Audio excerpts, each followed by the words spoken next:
Tamam əzizləyicilər, deməli ki, bugünkü avtomobilimiz Kia Rio JB 2007-ci ildir. Deməli, belə bir problem var ki, yanacağı çox işlədir. Bir də gedəndə avtomobildə vurmalar olur. İkinci silindrin müştüyünü açmışıq. Babin yoxlayanla, müştük yoxlayanla. İndi baxacaq görək, burada problem nədir? Dən xodda.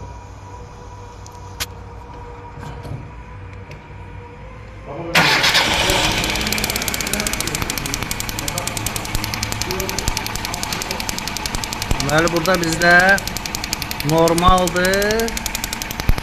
Burada da babinin dibindən vurmalar var. Yəni, babin özü çartdır. Avtomobilin problemi babinin çart olmasıdır.